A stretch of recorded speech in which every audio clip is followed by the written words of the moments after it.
Barulhinho. Bem-vindos ao podcast Etílicos. Boa noite, Pedro. Boa noite. Boa noite, Afonso. Boa noite. Iguinho, boa noite. Boa noite, seu lindo. Já curte aí, porque vai ser bom. Então espera pro final. Já senta o dedo aí no like, beleza? Vamos lá? É isso. Chama a vinheta? Chama a vinheta!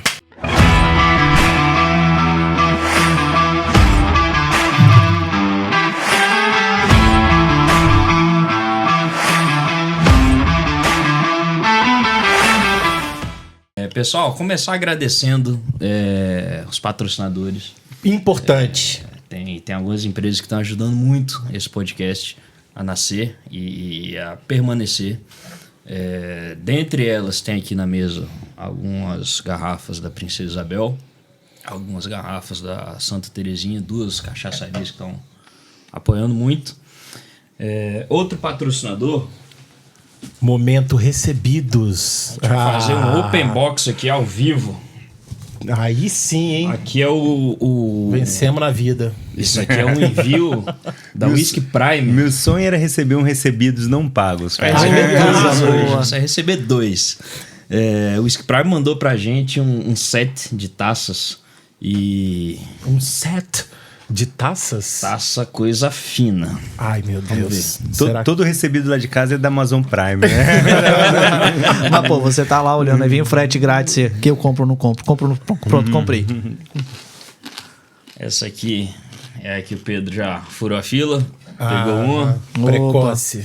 Pedrão, essa taça é linda. Mais uma pra você. Muito obrigado. Que isso, cara. Nossa. Whisky Prime. Filma aqui, gente. Whisky Prime. Obrigado. Coisa Mais linda. uma Mais pra você, uma, João. eu ganhei 2. Igão, Coisa linda, hein?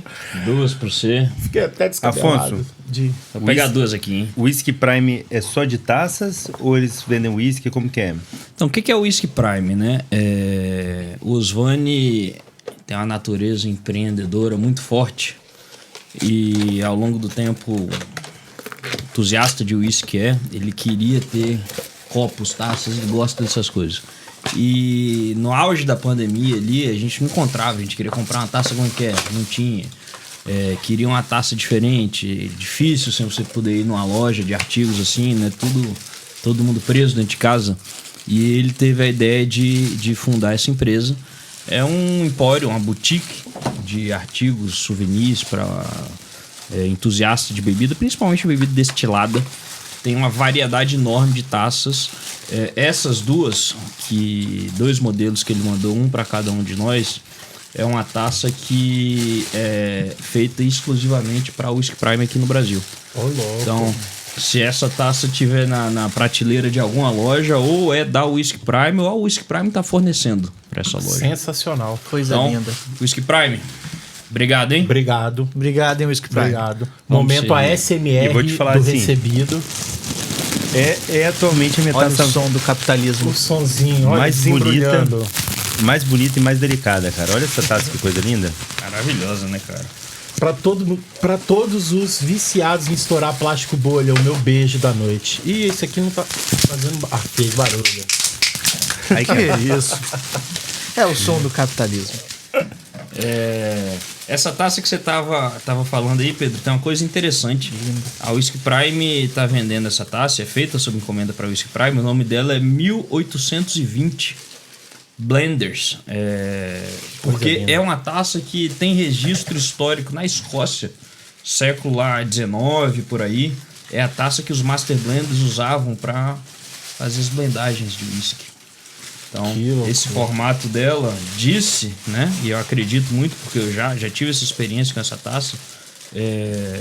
Potencializa muito algumas notas do destilado, né, do whisky. Ela tem uma cúpula de ar grande, né? Pra quem estiver vendo aqui. E ela funila muito, né? Então, às vezes, a percepção alcoólica da bebida pode ser um pouquinho acentuada, mas a percepção de aromas, ela cresce demais, né? É exatamente isso. Dependendo do uísque, pode ficar realmente bem alcoólico, mas outras notas de degustação vão surgir com força nessa taça. Talvez não seja a taça mais adequada para um whisky cask strength, então. Nem para o iniciante, mas para quem... Pois é isso. Quem gosta do assunto... Pô, a gente tá falando bastante dessa taça, mas essa aqui também é linda, né, cara? Ah, eu Olha que ganhei beleza. dessa, não? Tá Que aí, coisa tá aí, João. linda. Já vou reclamar. Essa aí chama Scotland Prime, né? É a taça que tem uma parte do pezinho dela, é um cristal lapidado. E uma coisa muito interessante, às vezes a história escapa muito, né? O espírito da coisa escapa muito da gente. Mas esse cristal lapidado que tá aí no pé dessa taça é o símbolo da Whisky Prime. Não sei se vocês já viram o logotipo dessa empresa, é um diamante. Então ele comissionou o desenho dessa taça para ser assim. É uma referência ao símbolo da loja, ao logotipo da loja. Os pequenos detalhes que fazem diferença, né? Ainda mais quando a gente tá bebendo bons destilados. Ó. É Inclusive capixaba? esse, né? É São Paulo. Essa empresa que está em São Paulo. É um e-commerce, né? Então tá em todo o Brasil, não tem loja física. Mas fica aí a recomendação e o agradecimento ao Whisky Prime por patrocinar nosso podcast, patrocinar esse episódio, fazer o envio de taças pra gente poder degustar aqui bebida boa. Como é que é o nome do rapaz lá da Whisky Prime? Osvani Mendes. Osvani. Obrigado, hein, Osvani. Agradecido. Ó, Ah, vamos aproveitar bastante. Bom demais. já vimos que também é bem resistente. Maravilha. Então vamos De fazer novo. uma pausa aqui pra gente limpar a mesa e a gente poder voltar a falar de bebida? Yes. Vamos lá. Bem, vamos falar sobre mais um patrocinador, né? Hoje, não sei, quem tá em casa não tá no dia 7 de fevereiro, imagino, né? Mas hoje, coincidentemente, dia 7 de fevereiro, é o dia de lançamento oficial de um outro patrocinador nosso, que é o aplicativo MyWhisky. MyWhisky App. É um aplicativo para celular, tá? Você pode baixar ele para iPhone, para Android. E ele é um aplicativo muito legal, porque você tem lá a história dos whiskies, tem um review feito por alguém que entende do assunto, já tem uma série de usuários. Então, além do review de um especialista, tem a opinião de diversas pessoas lá embaixo também. E aí tem uma avaliação, tem um mapa sensorial, quais são as notas de degustação mais frequentemente encontradas nesses whiskies. Então, é uma coisa muito legal que uma iniciativa dessa tenha surgido no Brasil. E eu achei muito curioso justamente porque eu achava que era uma empresa que estava vindo de fora. Um aplicativo de algum outro país que fez ali a tradução. Não é um pessoal lá do Rio Grande do Sul. O Vitor e o Anderson que criaram esse aplicativo, tiveram essa ideia. Vitor e Anderson. Não, MyWhisky. MyWhisky App. Tudo junto, MyWhisky. Tá? Tá. Eu já baixei já, muito legal, cara. Muito legal. Recomendo MyWhisky. Obrigado também pelo Já patrocínio. vou baixar aqui. Na Vamos hora. lá. Vamos lá. Uma coisa bacana, se você conseguir baixar aí se a internet te ajudar, o 4G, Sim. quando a gente for beber um uísque, vamos ver o que tem de opinião desse Boa. uísque aí dentro. A gente legal. já entra aqui e vai ter uma quinta opinião. Justo. É uma rede social de amantes de bebidas, não é isso? É isso. É isso. Maravilhoso. Eu acho que tem pouca coisa falando sobre o whisky. É um aplicativo muito promissor. Legal. Já baixou. Já foi? Muito legal o logo deles também, né? Aí, ó. A Glencairnzinha. My muito Whisky, simpático. Glencairnzinha. Pra quem não sabe, a gente vai ficar falando Glencairn, é essa tacinha que é perfeita. Você pra encontra tomar na Whisky whisky. Prime E também. que você encontra na Whisky Prime, um jabá aí maravilhoso. Vamos começar a beber um pouco? Vamos que tá... Tem alguém bebendo aí? Eu sei que o Pedro tá bebendo, né? Eu já tô lavando a 4ª taça já. Esse menino é prodígio. Eu vou abrir aqui um Lafroig para dar uma perfumada no ambiente. Não vou começar com ele. É a curiosidade que eu tô de sentir o cheiro desse whisky. Tá bom. Que barulhinho. Que delícia. Falando em perfumada, bota aqui. Bacana. Inclusive, você que tá aí, tá? Você que tá aí assistindo a gente, conta pra gente o que você tá tomando. De repente você abre aí um vinho, uma cerveja, um whisky, um cocktail pra acompanhar a gente. E se junta ao papo também. Conversa com a televisão, cara. Eu faço isso direto. O Afonso tem cara de que conversa com a televisão. Você não conversa, não? Cara, você sabe que televisão é um negócio que saiu da minha vida já? Não, mas assim, se você assiste um YouTube, não, nem isso. Gosto de YouTube, verdade. Não, os caras estão no podcast. Os caras estão no podcast, eles Será falam... que eles já não- estão seguindo a gente? Pô, se não tiver, tá dando mole de dar o like, seguir, curtir o episódio, mandar pra todo mundo que adora bebidas, coquetéis e quem não adora também pra passar a adorar, não é isso? Eu preparei uma pauta especial hoje. Boa. Vou pegar todo mundo de surpresa. Oh my God. Hoje a gente vai falar sobre o uísque. Vou começar... Igão, você tá muito quietinho hoje. Eu sou quieto. Qual foi o primeiro uísque que você bebeu? Você lembra? Você tem essa memória clara? Cara, com certeza foi um Johnny Walker. Agora se foi um Red Label, um Black, não tenho nem ideia. E o primeiro single malt? O primeiro single malt. Calma aí, que eu vou puxar aqui. Né? Eu acho que foi o Abelauer. O Abelauer.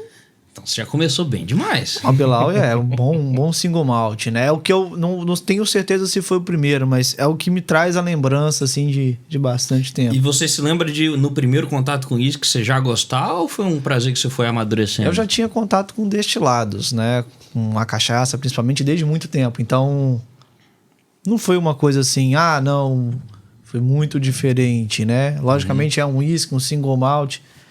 Foi um bom whisky, por sinal, né? Um bom single malt. O Abelauer é muito gostoso. E principalmente por qual Abelauer foi, né? Que eu tô me lembrando aqui, que eu tô trazendo a referência desse. Se você for puxar do bolso aquele que eu tô pensando... É esse mesmo. O Abuná. Abuná. E é o Abuná de versões antigas. Como que alguém começa um single malt com Abuná? É porque eu não tô lembrando, caindo cara. do céu no céu. É uma pergunta assim, eu vou trazer minha memória de 10 anos atrás, 11 anos atrás. Cara, eu não lembro, realmente. Então, o que tá mais próximo, assim, de um dos primeiros que eu entendia que era um single malt, né? E tem isso também, né? De você sacar se é um single malt. Se é um single malt, o que é um single malt, o que é um blended, né? O que é um Scotland, né? o que é um Irish...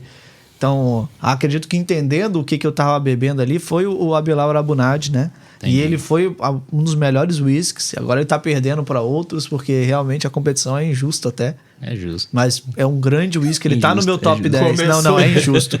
É injusto. Mas isso é importante. Se você não lembra de algo, se você não tem a memória, você inventa e continua com ela, entendeu? Continua com a sua memória. Né? Você lembra, já que ele falou que não aconteceu, né? Se você não lembra, não aconteceu. Não aconteceu. Não aconteceu ou aconteceu. Já falei muito isso, né? E você inventa como que aconteceu, né? Você lembra o primeiro whisky que você bebeu? Não vou lembrar, não. Primeiro que você gostou, talvez? Primeiro single malt? Cara, o primeiro momento assim que eu falei, cara, isso é bom, foi na primeira degustação lá. É mesmo? Era qual mesmo? Não era de Glen Village, não. Foi a primeira degustação, o primeiro workshop que você foi Glenmorangie. Glenmorangie. Pô, esse eu não me sobrenome lembro é se você gostou mais do La Santa, que é Sherry Finish, ou do Quinta Reuben, que é o Pot Finish. Quinta Reuben. Foi? Muito bom. Eu também sou mais fã do Quinta. E a história deles é muito legal, né, cara? Sim, cara, sim. Eu lembro que até uma coisa que você perguntou lá foi a questão da altura dos alambiques, né? Uhum. E quando eu falei a altura, a gente começou a dimensionar a altura pelo tamanho da pedra do piso, né? Sim. São e altos. A gente chegou à conclusão que o negócio é grande, meu. O bicho, o alambique deles é grande. Cara. É altão, né? Então vamos fazer o seguinte, vamos falar um pouco sobre produção de whisky. Você não vai perguntar pra mim, não? Esqueci. Eu ensaiei uma resposta pra isso, porque eu também não tenho essa memória. Você lembra? Eu lembro, mas eu queria dizer que pra quem tá em casa também já deixa no comentário qual foi o primeiro whisky que você provou na sua vida. E se você tem essa distinção aí do que é um blend, do que é um single malt, bota aí pra gente também qual que foi o single malt primeiro que você já provou, né?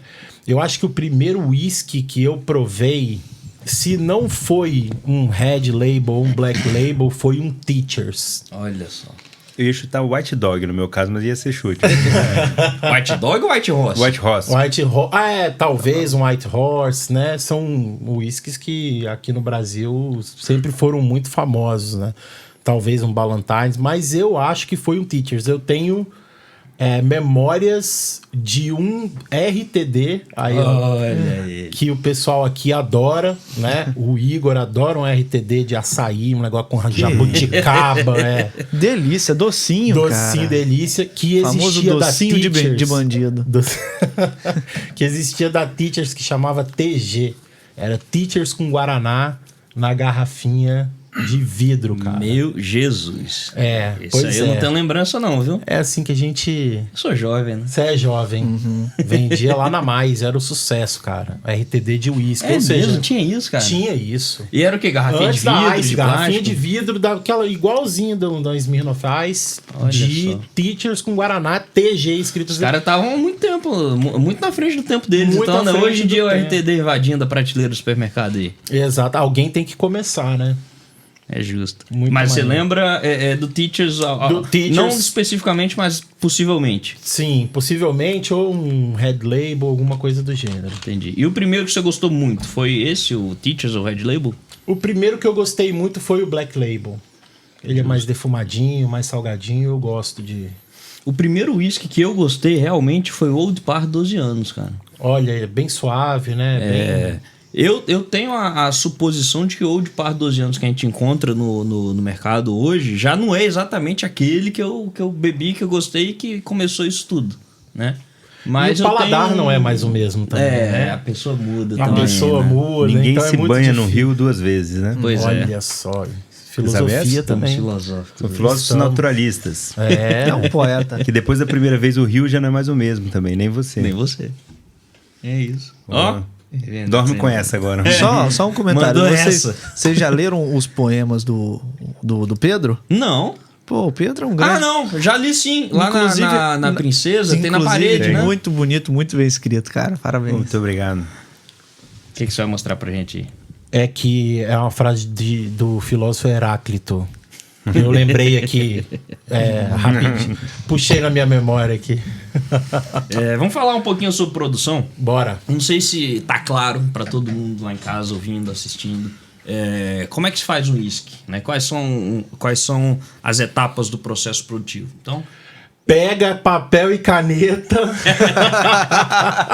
Acorda, menina, que a gente vai te passar uma receita de uísque. Bem simples. agora é no Sério isso? improviso, hein? Vou pegar esses dois produtores de destilado e perguntar sobre produção de destilado no improviso. Quem sabe faz algo. A gente sempre se lasca nessas histórias, né? Aí a gente fala os negócios, bebe um monte, já tá com a cabeça lá em Então, cima. já que você tá falando, fala um pouquinho pra gente de maltagem. Como é que você percebe o processo de maltagem? Cara, a maltagem é quando você pega o grão, né? Inicia a germinação dele e depois você interrompe a germinação. Isso é um processo de maltagem. Mas, pô, é uma pergunta complexa, né? Uma pergunta bem legal. Sim. E qual é a explicação celular, então? Você que é química. bonitão. Posso chamar de disponibilização de açúcares? Mas por qual motivo? Eu conto com você. Porque a célula de multiplicação ela vai ter os lisossomos, que são as vesículas de enzimas.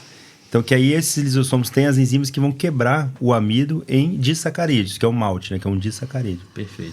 Conta pra mim. Disacarídeo é açúcar, né? É. isso? É um açúcar. É uma molécula, um composto orgânico. O amido- Porque tem 2 açúcares, é isso? Isso. O amido, ele é um açúcar, né? Só que ele não é um açúcar disponível para a levedura É consumir. complexo, né? Exato. A levedura precisa consumir um açúcar simples. Eu concordo com o Pedro. Aliás, se você quiser estar sempre com a razão, o que você faz? Eu concordo com o Pedro. Agora eu só não sei te explicar o que é Pedro tá certo. abraçagem. A abraçagem é mais complicada, né? Mas eu acho melhor a gente não entrar nesse ponto. não. Aí a gente já entra já na questão também da cerveja, né? Da abraçagem, as rampagens. Isso. Braçagem pra mim lembra muito rampa, né? A questão da rampa, as temperaturas, Os níveis degraus de temperatura de e isso daí temperatura, mesmo, né? Eu acho que isso aí a gente podia trazer alguém da cerveja pra poder falar sobre isso aí. Então vamos deixar essa pra quando Anota tiver aí, produção, por favor. né? Não tem ninguém na produção. Bom, então, razoavelmente, contextualizamos maltagem. Começa assim a produção aqui pra gente. Óbvio que a produção pode começar no plantio, mas começamos aqui pela maltagem. E pode ser qualquer grão? Pode ser qualquer... É uma pergunta interessante. De qual ou uísque só estamos falando, Ou né? só cevada. Tá. E aí, Pedrão? Que a galera da cerveja adora. Só toma uísque de malte e não faz ideia do que é o malte. Né? O malte é um açúcar. Pronto, molhou o grão Virou, inclusive, quase né? germinou, disponibilizou açúcar para ser fermentado. É quase igual aquelas aulas de química que a gente colocava o feijãozinho no algodão pra Perfeito, iniciar a crescer. Só que aí você mata quando ele começa a crescer, né? Senão ele come o amido todo, né? Isso Pedro? E por que tem cereais que não são maltados? Olha que Boa maravilha. pergunta. Por que, Pedrão? Não, agora eu também não sei não. Eu também não sei não, cara. Bem, Pô, eu quero um pouquinho desse Lafroig aí. Fica à vontade. Esse Lafroig tá bom. Eu tomei uns 4 tapas aqui já. Cuidado aí, você não ficar beber demais aí. Daqui a pouco tem que Cara que explicar não alguma gosta coisa de aqui. turvo, hein? Ah, bota um pouquinho pra mim, Até então. um dia desse, não, Pedro, Pra eu vamos pra comparar. uma turfinha, vamos pra uma turfinha. Se vocês forem capturar aqui nas imagens, vocês estão falando do Gole, eu falo, obrigado. Vou caçar lá depois. Mas o que você tinha falado mesmo, Igor? Não, o que você falou que você não Cereais não sabia? maltados. Maltáveis. Vou contextualizar uma resposta, tá? Olha. Que é o seguinte. Do zero. Você já viu o pessoal fazendo bourbon? Tem uns vídeos no YouTube, o pessoal fazendo bourbon assim, bem tipo na cozinha de casa, no galpão. Eita. Uma coisa assim.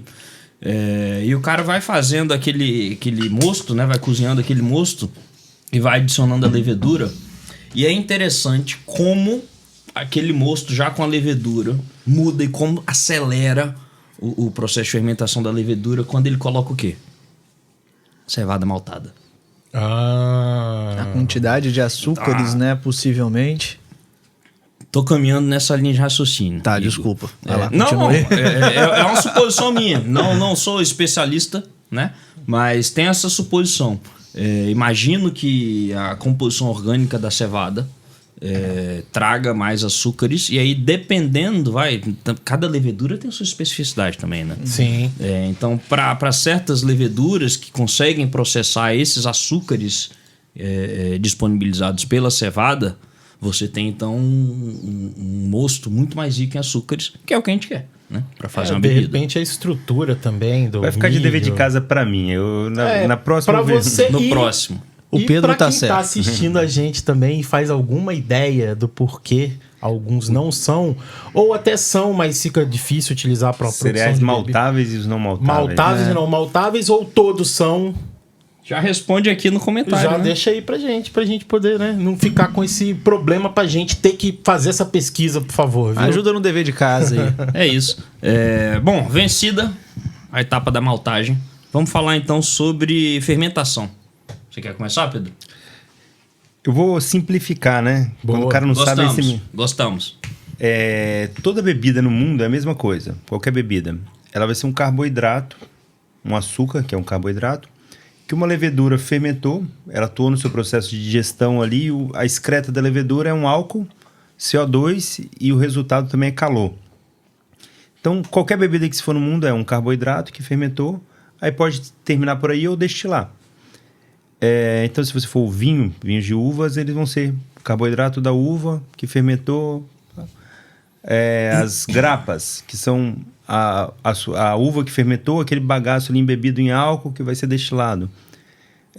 Bebidas de batata, a mesma coisa, é um carboidrato. Então, tudo vai ser a mesma coisa. A mesma coisa vai ser o uísque, né? A gente vai ter uns malte ali dos cereais que vão agora fermentar com as leveduras. As leveduras vão metabolizar esse açúcar, se multiplicar, fazer calor, CO2 Produzir o álcool. e álcool. Quem já viu a fermentação é muito bonito. Você encosta, o ambiente está quente, Tá quente pra caramba. tá borbulhando, que é CO2 ali. No auge da fermentação E aí você fica falando borbulhando, de parece que quente, está calor, fervendo. como é que você controla essa temperatura? É importante? Não é preciso?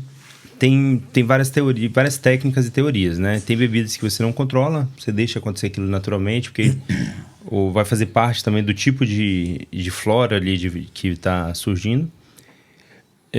Vai ter bebida que você controla. Então, até na própria cachaça, depende do estado. Tem estado que eles usam controle térmico, tem estados que não usam controle térmico.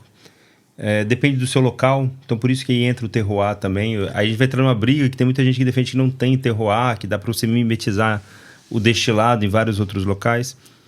Um dia a gente pode falar de terroir aí. Pauta bacana, hein? Pauta Muito bacana. legal. Mas, para simular terroir de outros locais, eu posso, inclusive, controlar ou não controlar a temperatura também. Bacana. E aí controlar a temperatura para baixo seria serpentina dentro do tanque? Refrigerada. Ou então refrigerando o próprio ambiente, né? Tem uns que tem uns casacos assim no fermentador que esfria. Tipo uma manta térmica, assim. Exato. Você pode alimentar o mosto que está ali fermentando com líquido frio, né?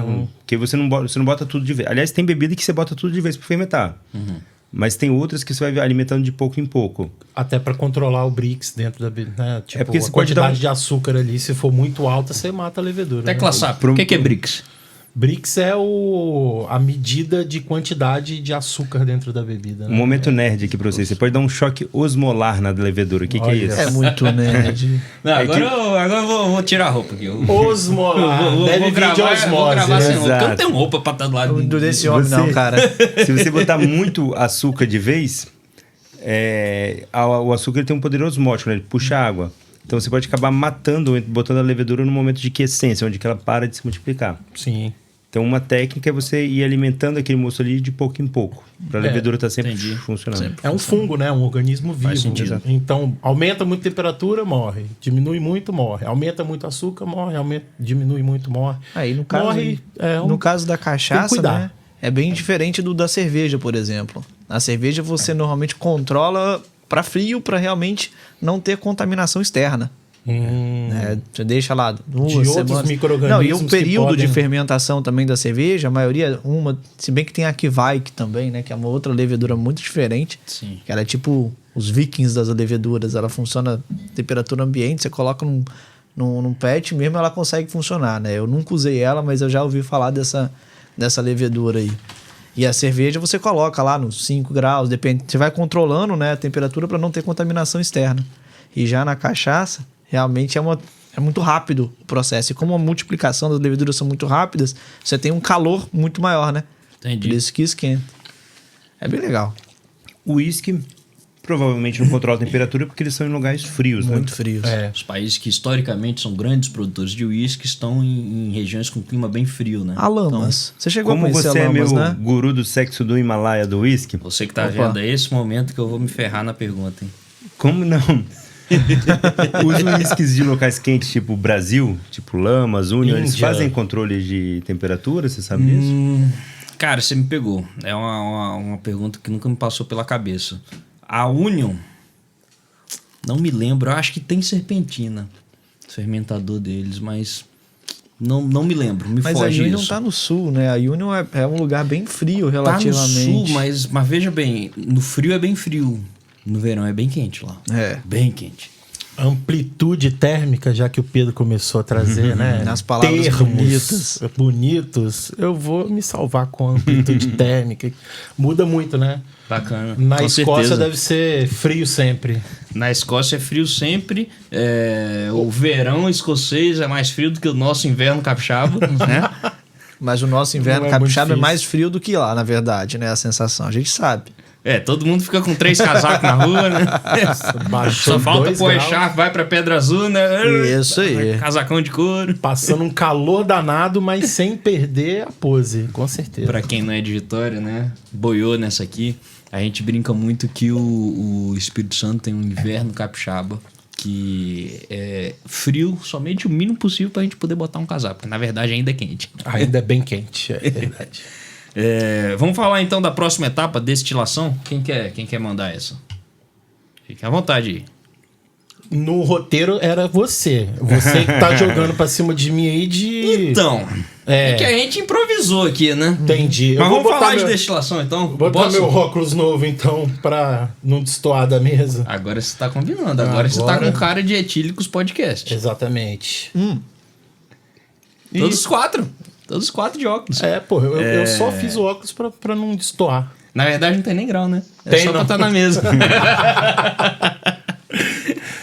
Destilação, né? Destilação. Destilação é Mais um 50 processo de QI com esse óculos. Oi? Você gostou? Mais 50 de QI com esse óculos. Ah, aí. sim, isso é verdade. Dá um poder, né? Que você fala até palavra bonita. Destilação é um processo de separação, né? Através do ponto de ebulição de cada... Fala a palavra aí pra mim que eu esqueci. Cara, a Molécula. destilação é um processo físico, né? De separação, onde você quer extrair o álcool. É físico, não é? É um processo físico, É um né? processo físico, onde você quer Ponto separar de o álcool ebulição, do né? restante ali. De Basicamente cada- é isso. É um processo físico porque você está lidando com mudança de estado da matéria. Né? Sim. Sim, é um processo físico. Para obter o álcool do mosto, você queima a panela, você traz o calor, Você aumenta calor e pressão, né? pressão, e aí se desprende o álcool, volatiliza, se transforma em gás, passa pelo line arm, Que isso. E aí, através de Condensa uma caixinha de novamente. condensação, você volta Ele volta para do fase estado líquida. gasoso para fase líquida. A palavra que eu tava buscando era substância. Cada substância na natureza tem um ponto de ebulição diferente, né? Se você coloca um mosto ali fermentado que tem vários congêneres, ou seja, várias substâncias diferentes, e você aquece, ele vai chegando, né, nos pontos de ebulição, a temperatura teoricamente fica estável até que aquela substância tenha evaporado, né? E esse processo faz com que as substâncias se separem, especialmente o álcool etílico, o etanol, que é o que os destiladores de bebidas etílicas estão procurando, não é isso? Quer ver como é que a gente se complementa? Vai. Você mandou essa, então deixa eu mandar outra. Manda, pô. E aí, tamanho de alambique, técnica de condensação, tamanho... Não só o alambique em si, a panela, o pescoço também, né? O formato influencia muito no caráter da bebida. Um alambique mais alto, um destilado mais leve. Um alambique mais baixo, um destilado mais pesado, untuoso, possivelmente complexo, né? Sim. Uma condensação através de uma caixa condensadora, um shell and tube condenser, um destilado possivelmente menos congenérico, menos complexo, uma condensação com um chamado worm tube, um destilado mais complexo, mais encorpado, mais carnudo. variáveis. O worm tube é serpentina, né? O worm tube é uma É o serpentina. resfriador. Isso, que é usada para resfriar Gostei que você álcool. falou congenérico, Com genéricos. não é remédios genéricos. Essa é uma palavra pra gente escrever assim Essa na mão, também pra gente tá lembrar bonito. de falar no podcast. Né? Congenéricos, Toda vez né, que eu levantar são a os mão- congêneres, que são as substâncias outras além do álcool, do CO2, né? São fenóis, são furfurais, enfim, outras substâncias que vêm do processo de fermentação também, né? Uma outra curiosidade legal sobre destilação a gente falou muito do processo de destilação tradicional, né? Um alambique, aquece, você tem uma pressão ali dentro assim e você tem a volatilização do álcool.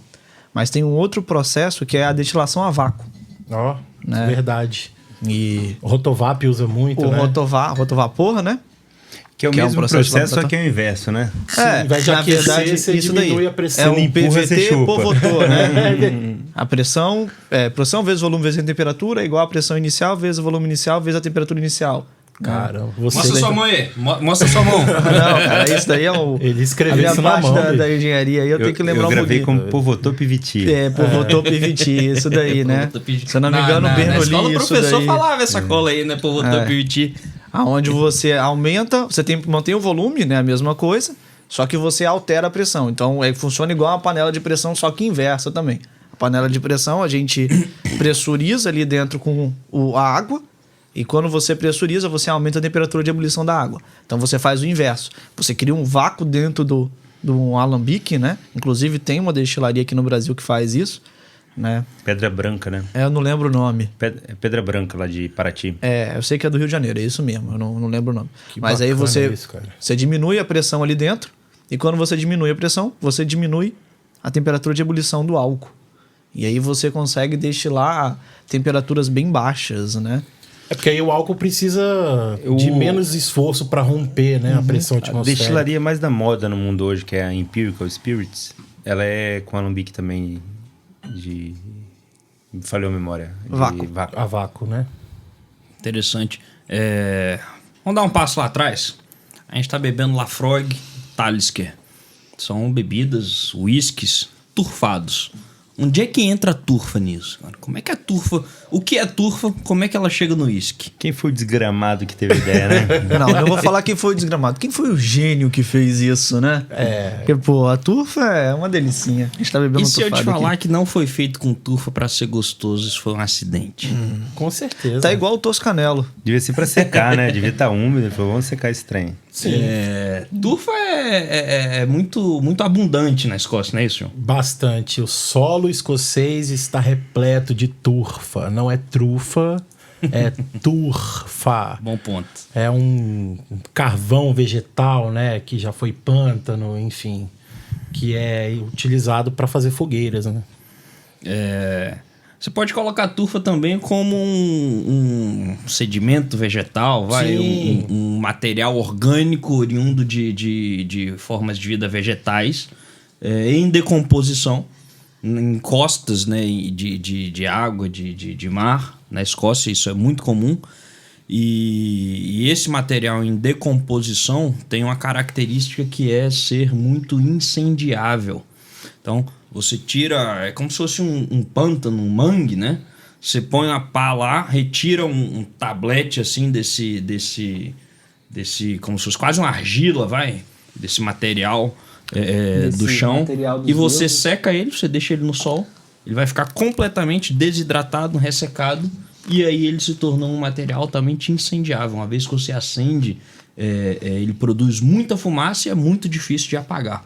Então, tem um fator econômico aí. Por que a Escócia começou a usar turfa, né? Porque é muito abundante, era muito barato para eles. Em um dado momento, eles sabiam que, como você falou da maltagem, eles precisavam interromper a maltagem para não permitir a germinação acontecer. Senão aí nasce uma árvorezinha, né? Nasce a plantinha. E ela come o amido que precisa para fermentar e fazer o álcool. A gente não tem a bebida que a gente quer. Ou a árvorezinha come o amido, ou a gente vai fazer a bebida. Estamos aí desmatando novamente. Exatamente. E aí, sabendo que eles precisavam de expor esse grão de cevada germinando a um processo de aquecimento, uma forma de interromper seria o calor, eles passaram a usar turfa. Chegamos ao uísque turfado. Perfeito. Inclusive, essa parte da defumação ser um acidente, né? Aconteceu também com o Lapsang Souchong, né? Que é um chá preto que os chineses vendiam chá, precisavam secar a folha e aí... Acho que dentro da história os russos acabaram gostando pra caramba de chá preto e eles tinham uma produção que não aguentava deixar no sol porque a demanda era muito grande. Eles falaram, vamos secar com fogueira. Só que aí defumou o chá, né? E aí surgiu... Ficou uma coisa linda, maravilhosa. Surgiu o Lapsang Souchong. Fazer um adendo aqui. Vocês me permitem? Permito. Falando de uísque turfado, a gente tá... Vocês todos já beberam Talisker, que é o Lafrogue aqui? Uhum. Alguém não? Já acabei de beber. Cara, adoro Talisker, Acho maravilhoso que não é um uísque tão caro, né? É extremamente, assim, pagável, vamos dizer. Talisker não tomei, não. Ainda não? Dá uma olhadinha no bico. É um uísque extremamente affordable, né? Extremamente pagável. Cabe no orçamento. Até porque a gente não abre um uísque e mata ele de uma vez, né? Sim. E eu acho ele um porto seguro. Ele sempre agrada. Ele é sempre bacana. Mas é garantido. Eu vou ter que fazer um gesto aqui de honraria para esse senhor aqui. Que uísque gostoso. Que uísque é a primeira vez que eu tô bebendo Lafrogue, né? Sherry Oak. São dois turfados, mas ainda assim bem diferentes no aroma, no sabor, né? Ali é Sherry Oak, então esse daqui é Carvalho, então... Carvalho, enfim, né? Americano, ex-bourbon. Vamos falar de barril, a gente precisa falar de envelhecimento, né? A gente falar de uísque, de destilado em geral e não falar de envelhecimento né? Até porque a gente acabou de falar, né? Carvalho americano, ex-bourbon...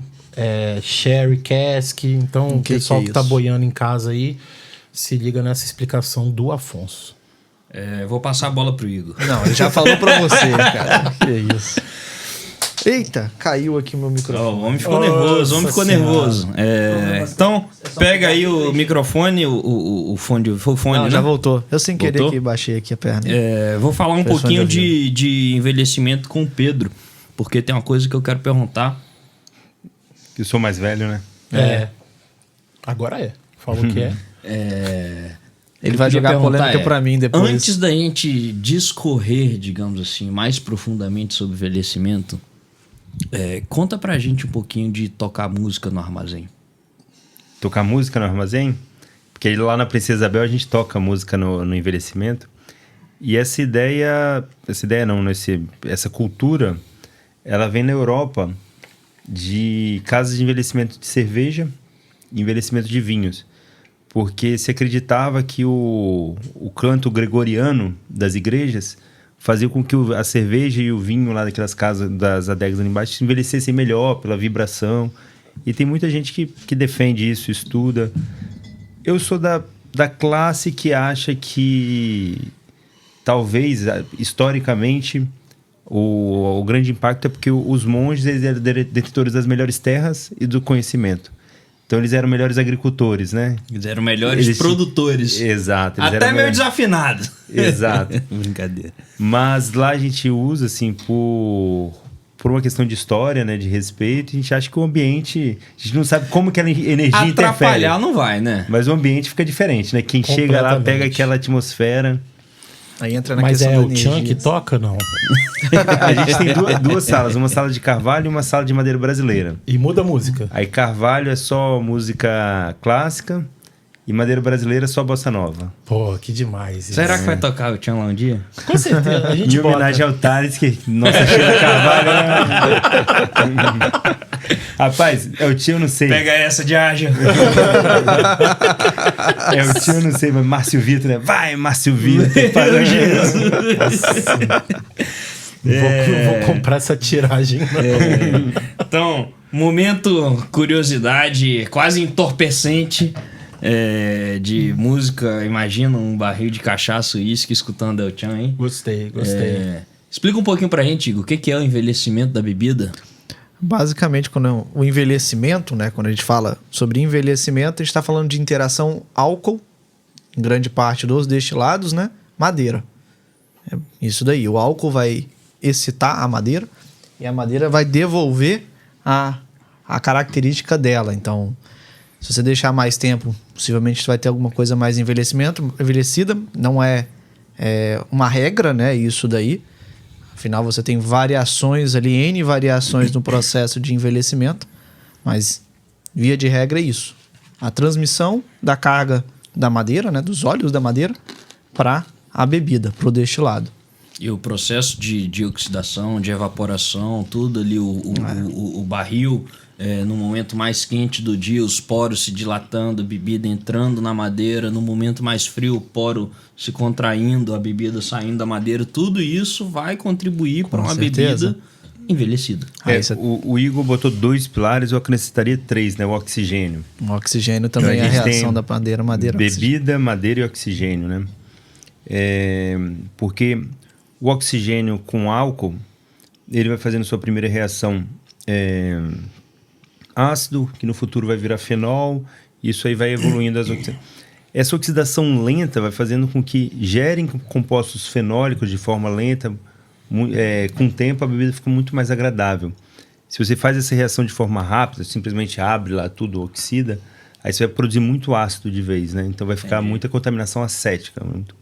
Inclusive também tem a questão do envelhecimento, eu falei madeira, né? Mas a gente tem envelhecimento também em inox, que é a cachaça, ou vou falar cachaça. Chegou então, na minha próxima o pergunta. destilado, né? O destilado reage com ele mesmo. Isso daí aumenta a quantidade de ésteres ali dentro, que vai tornar uma bebida mais palatável também. Então, essa é um ponto interessante, porque para quem consome uísque, para o entusiasta de uísque, é sempre assim muito natural pensar no processo de envelhecimento da bebida e pensar num barril de madeira.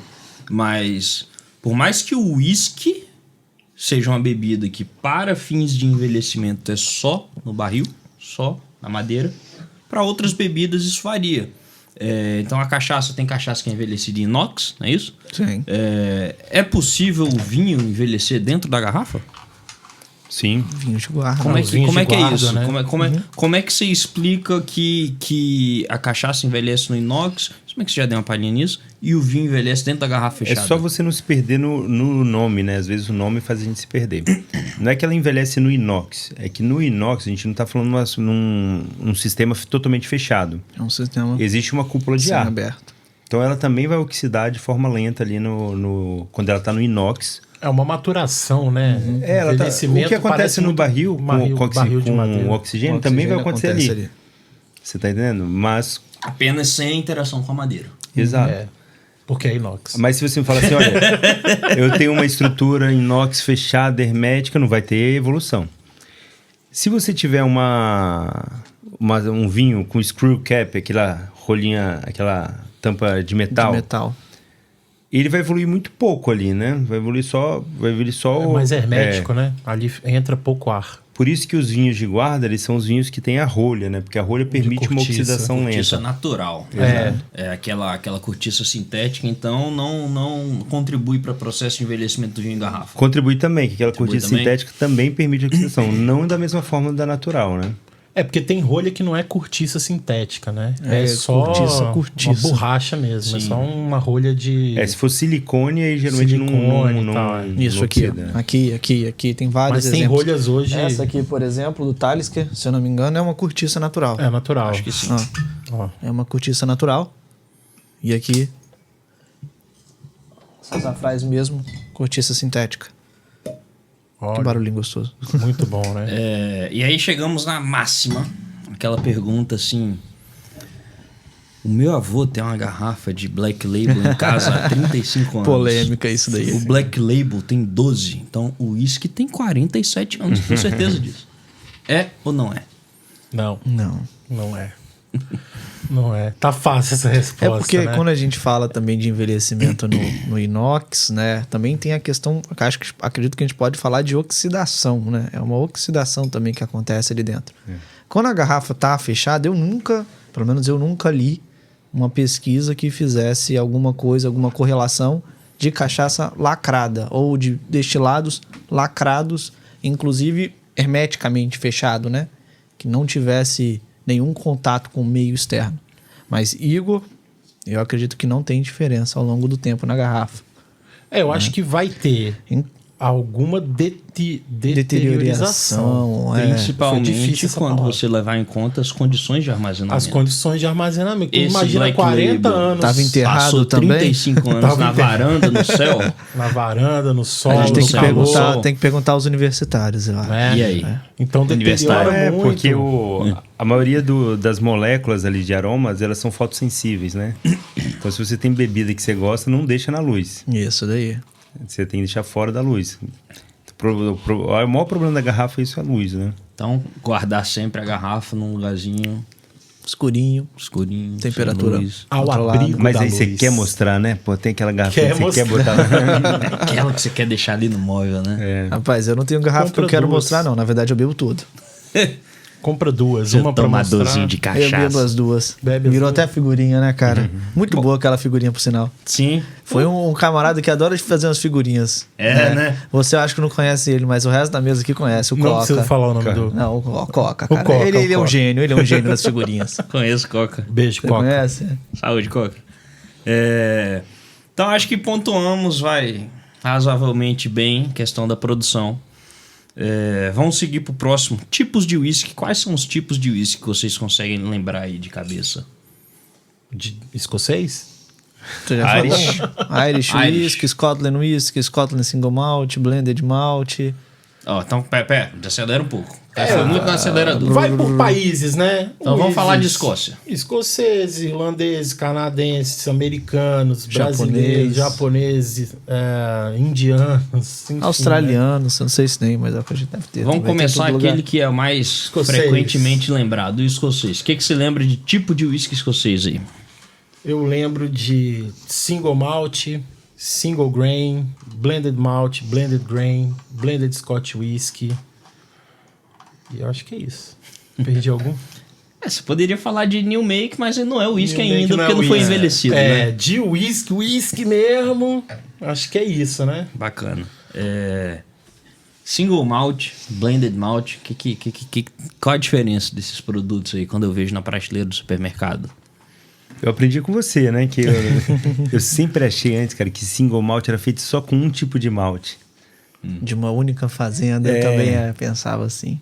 Mas aí você me ensinou que single malt, single é uma palavra e malt é outra palavra, né? Single seria feito só de um produtor e malte seria feito só com cereais maltados, né? Uma cevada maltada. Cevada maltada. Então, single malt, então, vamos É cevada resumir maltada assim? de um produtor só. É um destilado de cevada maltada feito só por um produtor, uma destilaria só. E quando é blended E numa malt? idade só. Será? É, porque se você misturar, aí vira blended malt, né? Já Será? respondeu, já. Será? Não, mas respondi. blended Se não misturar é... o quê? Mas você misturar vários single malts, o caso do do Green Label, por exemplo, que é um blend de single malt, mas ele é um blended malt. Ele é um blender de malte. Perfeito. Então, Fiquei lá até no com Green medo, Label, agora você me olhou com a cara tão maníaca Relaxa, cara, que eu eu te fiquei ajudo. com medo de estar errando aqui em rede nacional. Olha só, eu te ajudo, e se eu não souber, o Pedro sabe. Boa. Esse eu tô caladinho aqui só escutando. Afonso ficou botando a gente na sinuca de bico aqui. Nossa, deselegante demais, Afonso. Bom, então você pontuou muito bem. O blended malt mais conhecido aqui do nosso mercado é o Johnny Walker. Johnny Walker Green Por que, Label. que ele é um, Eu não entendi por que, que ele é nada, um eu. blended malt? Lá dentro tem um single malt feito pela destilaria Talisker, pela destilaria Kalila, pela Linkwood e pela Cragganmore. Então são 4 produtores diferentes. Tem Oban, não? É um mistério. É um mistério. O que Johnny Walker diz é que tem esses 4. Eles nunca disseram são só esses 4. Ah, esses são os que a gente quer falar, né? Entendi. E como Oban pertence, quem repente, sabe, né? né? É possível. Mas não tá lá listado, né? Entendi. E aí, o que você falando mesmo? Você estava explicando do blended malt. Sim. Então é um blended malt porque tem cevada maltada feita por diferentes destilarias. Sim. E como é que a gente chega ao blended Scotch Whisky, ao Black Label, ao Old Parr? Como é que a gente chega neles? O uísque de grão. No meio. A Então, base, né? então a gente é a juntou- tela em branco que vai receber os maltes combinados, blendados. E aí então tem single malt de diversas destilarias diferentes e também single grain de diversas destilarias diferentes, não é isso? Exatamente. Só para pontuar aqui, para a indústria escocesa, o single grain pode até ser feito de cevada maltada, só que ele é destilado em coluna.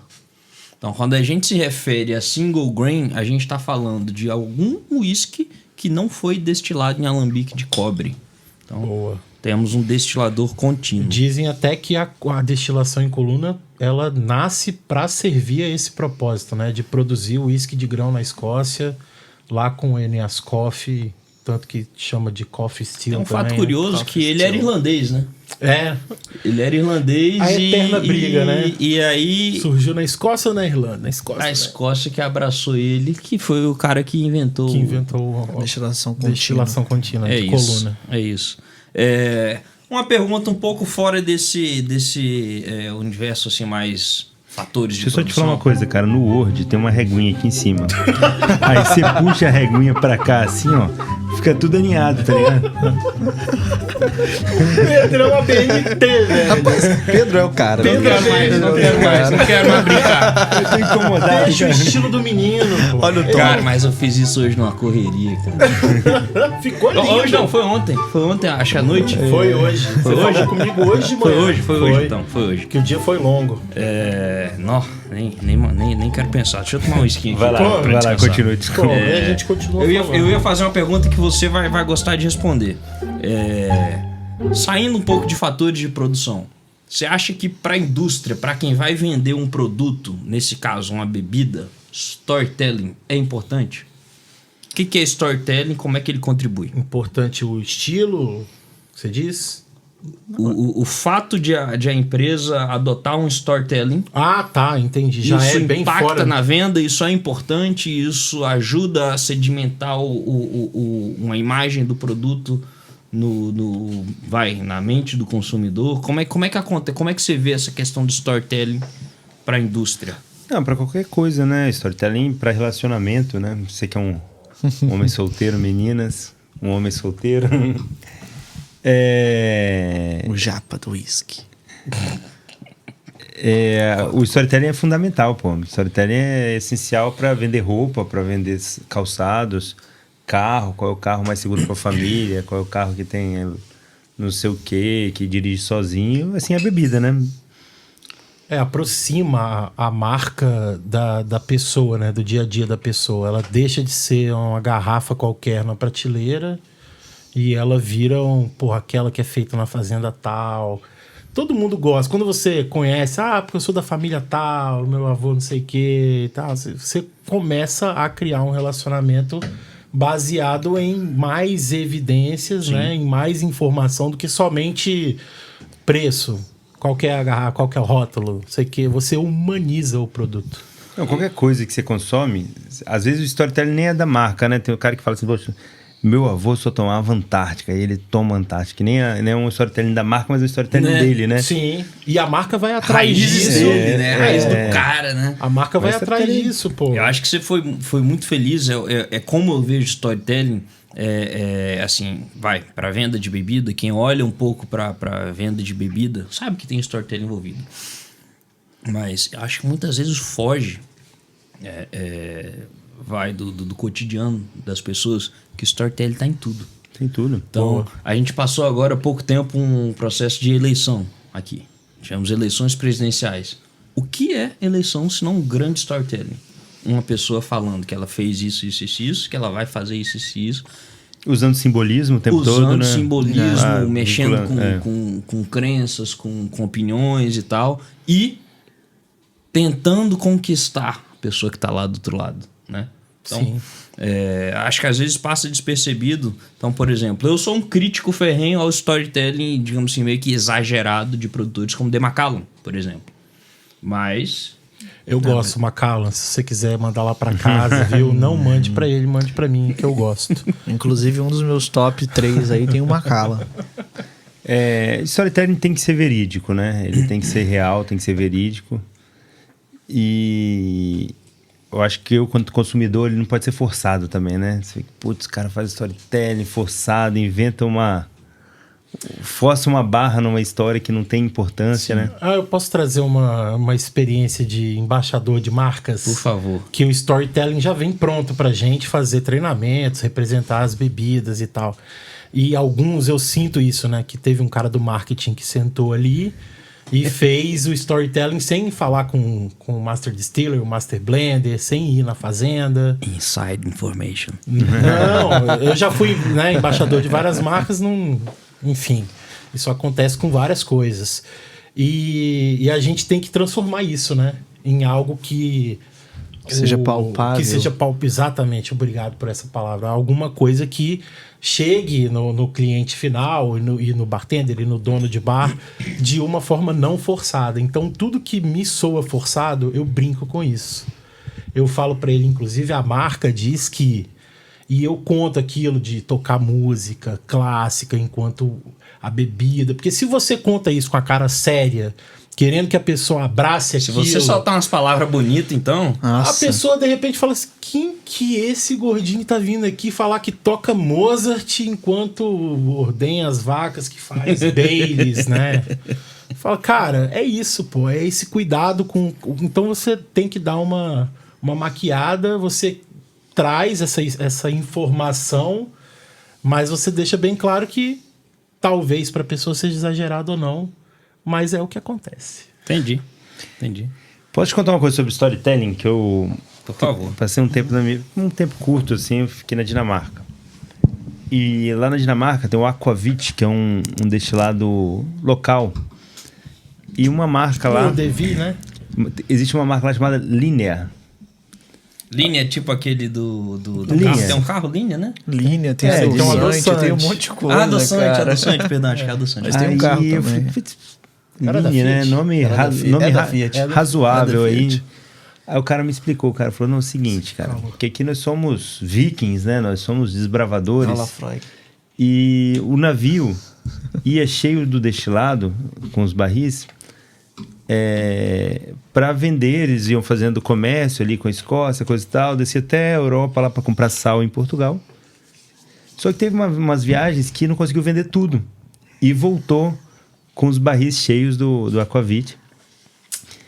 E quando eles provaram, eles acharam que o fato deles terem cruzado a linha do Equador fez um impacto gigantesco na bebida, e aquilo ali deixou ela Mas daí incrível. pra sempre eles têm que envelhecer a bebida indo e voltando em viagem. Até hoje eles fazem isso. É mesmo? Só que eles têm navios comerciais, né? Então o que eles usam navios comerciais, parte do navio comercial, no porão tem um monte de barril. Demais. Aí o que esse barril faz? Ele... É como se eles construíssem um galpão para envelhecer, só o galpão é um navio comercial. E esse navio vai lá fazer comércio e volta, cruza a linha do Equador. Você tem ideia de quanto que custa uma garrafa dessa em reais? Ah, lá é muito barato. Eu não sei quanto é aqui no Brasil, não. Lá era barato. Lá, barato assim. Tudo lá é caro, né, cara? Um Big Mac era R$120. Nossa. Eu parei de converter. Não é pra mim, não. Não é pra mim, não. Quando a gente começa a converter, é puxado. Era um Big Mac, era 120 prata, bicho. Mas olha que storytelling sensacional. É óbvio que eu comprei garrafa, coisa e tal. Sim. Depois de uma dessa, quem não compra, né? Fica Tá até bonito. feio, né? Voltar pra casa sem uma garrafa e essa história. Imagina você contar a história dessa na mesa, assim, num podcast. E Lógico. não trazer uma garrafa. Mas isso é interessante, né? A gente tava falando aqui mais cedo que o nosso paladar muda, né? Que talvez a bebida mude também. Tem sempre aquela história de, poxa, eu comi um croissant em Paris olhando pra Torre Eiffel. Você pode trazer o mesmo croissant pra cá e comer sentado lá na sua cozinha, não vai ter o mesmo gosto. Ou seja, isso mexe com a neurogastronomia, né? Com as suas sensações todas funcionando para te mandar informações para o seu cérebro decifrar o sabor, né? Então, a parte do storytelling entra ali como, com certeza, um fator de sabor, tanto quanto o aroma, tanto quanto o paladar. E é interessante que depois que isso mexe com você, é impossível você ignorar isso, né? Impossível. Isso mexe e muda completamente a sua percepção, já que a gente está falando de bebida, né? Mas de vários produtos que a gente consome. E assim, quando o storytelling ele é feito apenas para vender, com o tempo ele é desmascarado, ele cai, né? Aquilo ali perde valor. Agora, o storytelling real, de algo que realmente impacta no produto, ele perdura por décadas, por uma vida inteira. Então, existem storytelling que é de algo que realmente impacta no resultado do produto, né? Sim. Vocês falaram de queijo, tem o Pardim, que é de São Paulo, quase divisa lá com Mato Grosso, pessoal muito legal. Eles fazem queijo Pardim mega premiado e ele faz questão de produzir de vaca gir, porque ele acredita que o sabor do leite da vaca gir, né? Então, cara, é muito diferente, assim, um storytelling desse, assim, como que você não vai comprar, sabe? Sim. Pessoal, vamos fazer o seguinte, talvez quem tá em casa não tenha percebido, a gente ficou falando aqui de uísque só pra, assim, não ficar tão deselegante, que a gente só queria sentar e beber uísque mesmo, né? Mas cumprimos o papel, a pauta aqui do uísque, falar um pouquinho de produção, trazer algumas curiosidades. Vou fazer um agradecimento mais uma vez aos patrocinadores, as empresas estão aqui com a gente. Obrigado, Princesa Isabel. Obrigado, Santa Terezinha. Vou até tomar uma Santa Terezinha também. Prime. Opa. E também obrigado obrigado ao pessoal que está lá em casa. Nesse momento a gente está gravando o 4º episódio. Obrigado, My Whisky. Claro. Obrigado, My Whisky. E Whisky Prime. Whisky Prime, My Whisky, Santa Terezinha, Princesa Isabel. Tem mais um que está entrando aí também nesse barco. Opa. Mas No próximo a gente agradece. fazer um agradecimento também ao pessoal que está lá em casa. Valeu, galera. Não na minha casa. Ah, na sua? Não, na minha não. Você saiu, deixou alguém Nas lá. casas deles. Ah, sim. Porque a gente tá gravando hoje o 4º episódio, a gente não postou nenhum. E já tem um monte de gente mandando mensagem, que tá ansioso e tal, que quer Burburinho assistir. tá comendo solto. Pessoal, obrigado. Acompanhe. Até o próximo. Curta, siga, compartilhe. Até o próximo podcast Etílicos. Valeu. Valeu. Valeu.